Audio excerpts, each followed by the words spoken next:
Bonjour Julia et bonjour Nadia qui nous ont rejoints. Vous allez nous parler, nous présenter votre solution d'éducation sur EFBA, alias l'éducation française de Béarea. Donc voilà, mesdames et messieurs, je vous laisse entre les mains expertes de ces jeunes dames. Bonjour et merci pour cette présentation. Alors, je suis Julia Payon, directrice du programme culturel de l'association EFBA. Et ce que je vais faire, c'est vous présenter nos 3 programmes. Et ensuite, je laisserai la parole à Nadia qui va vous présenter la collection Virgule, qui sont des outils d'apprentissage du français. Alors, c'est impossible de parler de EFBA sans parler de sa fondatrice et présidente, Gabrielle Durana, qui œuvre pour ce qu'elle appelle un plurilinguisme facile et heureux. Alors, en 2010, elle crée l'association EFBA, qui est une école à temps partiel adossée aux écoles publiques de la baie de San Francisco pour les enfants francophones et francophiles qui n'ont pas accès à une école française à temps plein et pour qu'ils puissent recevoir quand même une éducation française qui leur permette d'arriver au bilinguisme. Alors, ces cours de français s'adressent à un public large, à partir de 5 ans, jusqu'au niveau collégien, et s'organisent en 2 cours d'1h30 de français par semaine. Alors, on propose des cours de français langue maternelle, des cours de français langue seconde et des cours de français grand débutant. Alors, étant donné qu'on est passé en virtuel, on a pu mettre en place de nouveaux cours, et notamment un club d'astronomie, qui est destiné à un public à partir de 9 ans, inscrit dans le cursus francophone et français langue seconde de niveau 3 à EFBA. Et on a aussi un club d'océanographie qui est là destiné à un public lycéen et qui est mis en place 1h30 par semaine. Donc, on a pour projet de développer les cours à destination des lycéens à l'avenir, vu qu'on a une demande de plus en plus importante des familles. D'autant plus qu'on a de plus en plus d'élèves du fait qu'on est passé en virtuel et qu'on accueille maintenant non seulement des élèves de Californie, mais aussi d'autres États et même d'autres pays. Alors, du fait de la situation sanitaire actuelle, on a mis en place tous nos programmes à distance, c'est-à-dire en ligne via l'application Zoom. Et au niveau de l'organisation des cours, on a beaucoup appris en mars, avril et juin dernier, je pense comme les autres écoles. Et on a mis plusieurs choses en place. Par exemple, on accueille 9 enfants maximum par classe. On a aussi mis en place des temps de récréation virtuelle pour que les enfants puissent créer des liens entre eux, bouger devant leur caméra et s'amuser en français. Et ce qu'il faut savoir, c'est que le format virtuel n'a pas été facile à mettre en place au début. C'était un défi pour les enseignants, mais ils se sont très vite adaptés et ont été formés à l'utilisation d'outils numériques comme Zoom. Et voilà, c'est grâce à une équipe enthousiaste et motivée qu'on a pu faire quelque chose qui fonctionne aujourd'hui. Alors, ce qu'on a rapidement compris avec ce format virtuel, c'est que l'apprentissage par le jeu est d'autant plus important que la capacité de concentration des enfants est limitée devant leur écran.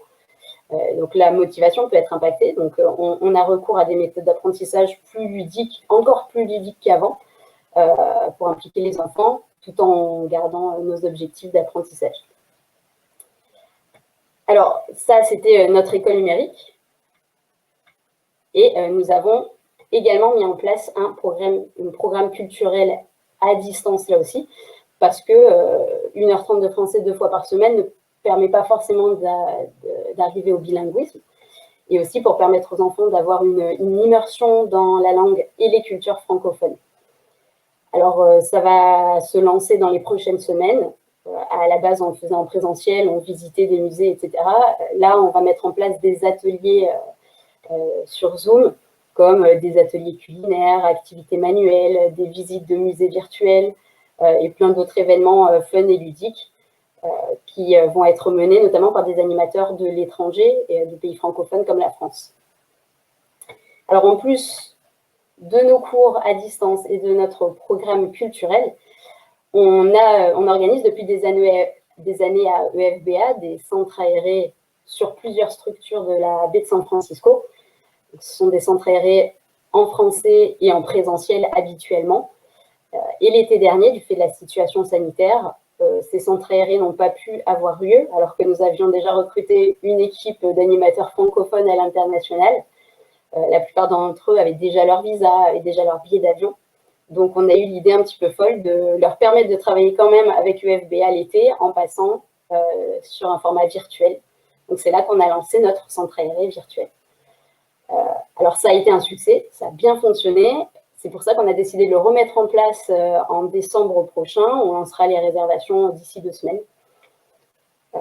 Et on s'est rendu compte qu'en fait, du fait du côté ludique et de l'engouement des enfants, les compétences langagières se renforcent rapidement.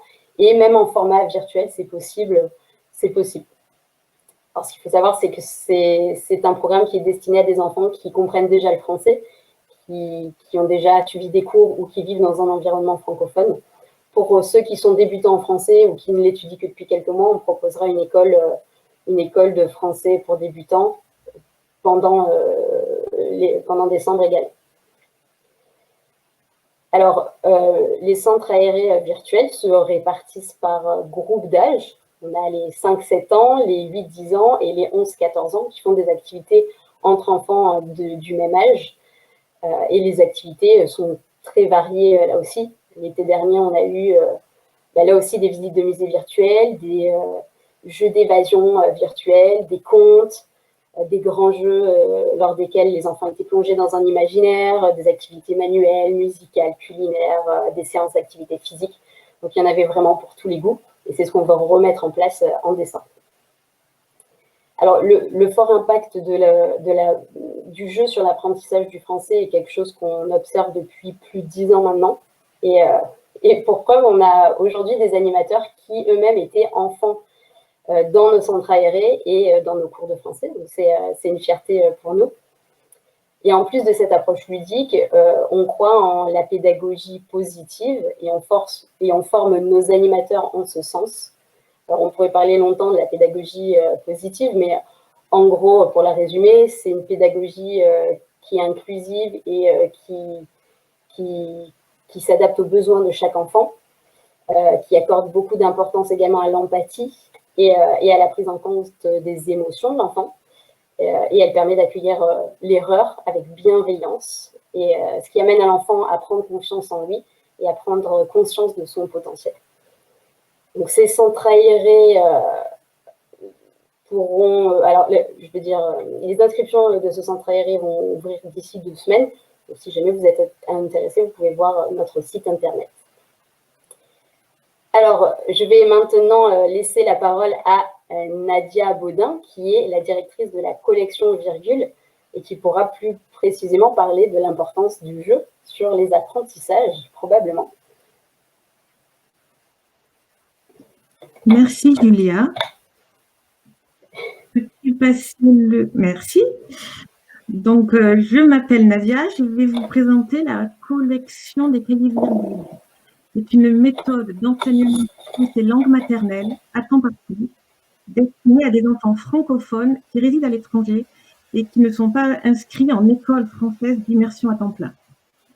Le FBA a créé ces outils à partir de 2015 pour permettre aux enfants francophones de son programme périscolaire d'avoir un socle pour l'apprentissage. L'objectif était d'aider ces enfants à conserver leur langue maternelle.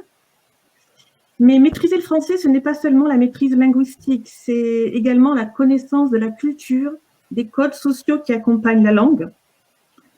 Être bilingue, c'est donc la maîtrise de langues, mais aussi la capacité de s'adapter aux cultures différentes. Donc, l'objectif des cahiers Virgule, ce n'est pas uniquement de transmettre des contenus grammaticaux et de la culture générale francophone. À l'UFBA, nous voulons créer des ponts entre la culture des enfants. Les enfants que nous avons en programme périscolaire sont des francophones qui résident peut-être depuis des années dans la baie de San Francisco.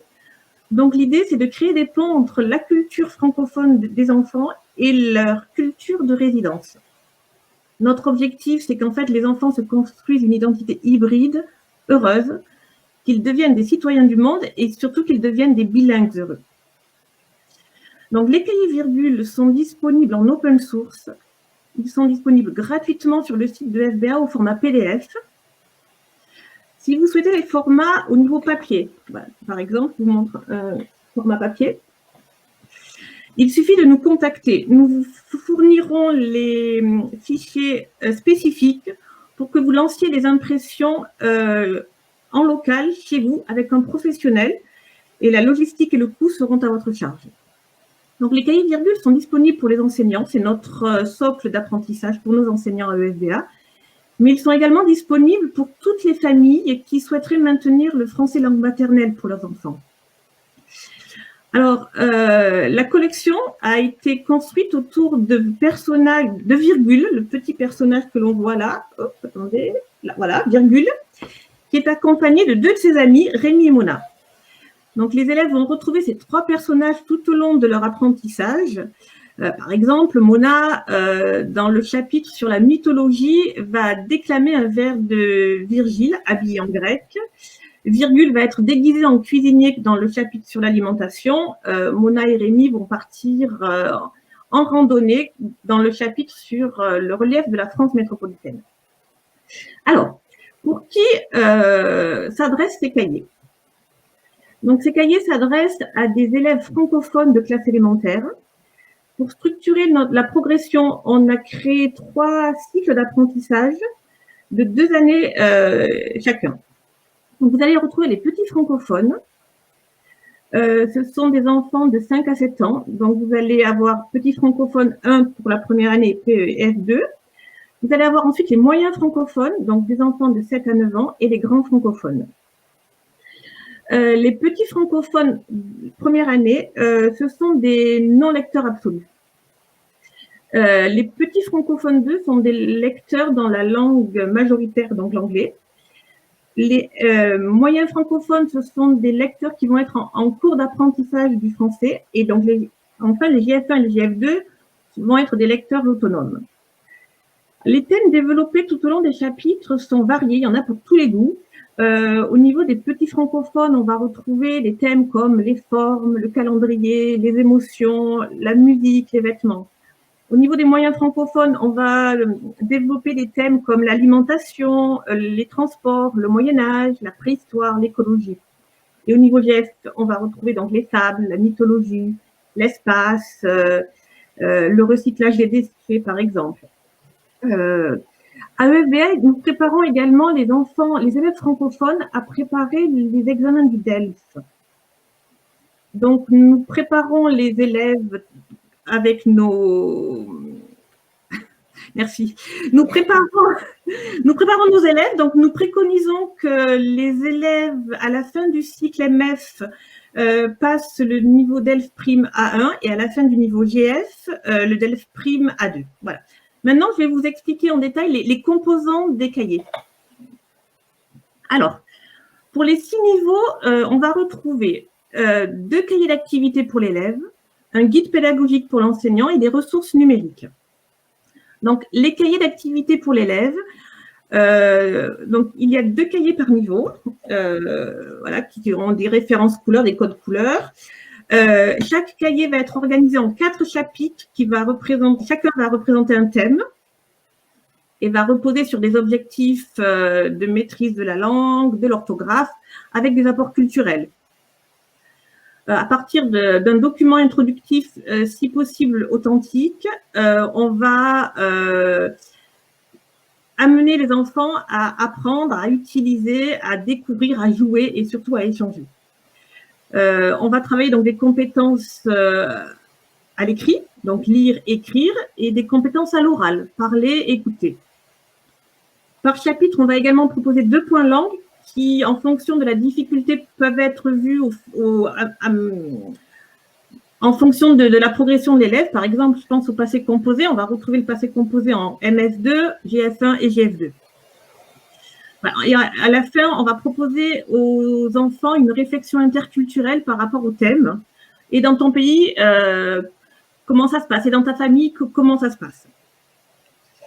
Le deuxième composant, c'est le guide pédagogique. Donc lui, il est destiné à l'enseignant. Il est beaucoup moins graphique que les cahiers d'activité pour l'élève. Il présente de façon détaillée donc, la mise en œuvre, le déroulement des séances. Il va présenter les objectifs, la démarche pédagogique, la mise en place des activités, le déroulement, les interactions avec les élèves et la correction. Il va offrir une multitude également de ressources multimédia pour l'enseignant qui souhaiterait en fait en apprendre plus ou varier son support de cours. Il va également proposer des informations culturelles à l'enseignant. Par exemple, on a un chapitre sur le hockey sur glace. Dans le cadre de la francophonie et le sport, les enseignants vont avoir des ressources dans le guide pour apprendre un petit peu plus sur ce sport. Donc, le guide pédagogique est vraiment détaillé pour permettre en fait à tout enseignant de dérouler les cahiers. La troisième ressource proposée par niveau, ce sont des ressources numériques au format MP3. En fait, maîtriser le français, ce n'est pas simplement maîtriser la linguistique, connaître la culture et les codes sociaux. C'est également comprendre les différents accents, la différence du français dans la francophonie. Donc, en fait, à UFBA, on voulait en fait avoir des élèves qui soient des auditeurs réceptifs et ouverts. Donc, pour des activités d'écoute proposées dans les cahiers virgules, on va avoir des fichiers audio pour les activités d'écoute. Donc, pour les petites classes, pour les PF, où là, en fait, on va travailler plus sur les sons, par exemple, le son OU ou le son OUA, on va avoir en général un seul fichier qui a été fait par un professionnel, puisqu'en fait, la qualité auditive doit être impeccable. Par contre, au niveau des MF, dans toutes les activités de compréhension orale, on a lancé un projet en 2018 qui était de proposer à des bénévoles francophones à travers le monde de s'enregistrer, ce qui donne maintenant pour un texte d'une activité d'écoute plusieurs fichiers audio. Donc, ça permet en fait à l'élève d'écouter le même texte avec des voix différentes. Donc, voilà pour les composants par niveau. Ensuite, je vais vous parler du dernier né de la collection Virgule, qui est le jeu de plateau Virgule super-héros. Donc, l'idée, c'est que les enfants s'amusent en utilisant les compétences qu'ils ont acquises au cours de leur apprentissage dans les cahiers. Donc, dans un cadre ludique, social et collaboratif, les enfants vont découvrir le monde de la francophonie. Donc, le jeu est disponible en ligne. Vous pouvez le construire vous-même. Donc, il y a un plateau. Donc, en fait, sur le site, vous avez les 4 parties du plateau à recomposer. Il y a 144 cartes réparties par thème. Donc, on va retrouver le vocabulaire, la grammaire, l'orthographe, la conjugaison, la découverte et le défi. Chaque carte va avoir une question par niveau, puisqu'on va avoir des enfants de niveaux différents, ce qui va permettre aussi de pouvoir jouer avec des enfants de niveaux différents. Et l'objectif du jeu est en fait de gagner des étapes différentes pour obtenir un visa qui va permettre de voyager dans la francophonie.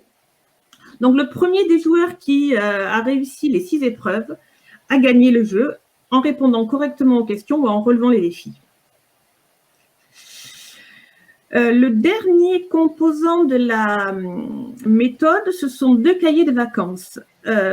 Donc, ces cahiers de vacances sont destinés à des enfants qui auraient fini le cycle EFBA, qui vont passer dans le niveau supérieur et qui veulent, pendant les vacances, s'amuser en retrouvant les personnages des cahiers virgules. Donc, le concept et la présentation sont identiques au cahier d'activité de l'élève et l'approche est un petit peu différente. On va trouver uniquement 3 chapitres par cahier et la correction va être beaucoup plus ludique et plus adaptée aux enfants que le guide pédagogique. Le guide pédagogique est destiné aux enseignants. Le cahier de vacances, lui, est destiné aux enfants. Donc, voilà pour les composants de la méthode. Lorsqu'on a basculé en ligne, les composants en fait, des cahiers virgules sont exploitables en ligne. On récupère les fichiers PDF, on envoie à nos élèves, par exemple, les supports et quand on est en ligne, on va dérouler les activités avec les élèves. Voilà. Pour finir, je dirais que les cahiers virgules, donc c'est le fruit d'un long travail créatif commencé en 2015 par EFBA. EFBA, oui, on tient à remercier l'ensemble des partenaires qui soutiennent ce projet. Et je vous invite à découvrir cet outil. Il est complet, il est adaptable à vos besoins, il est facile d'utilisation et il est gratuit. Il est sur notre site.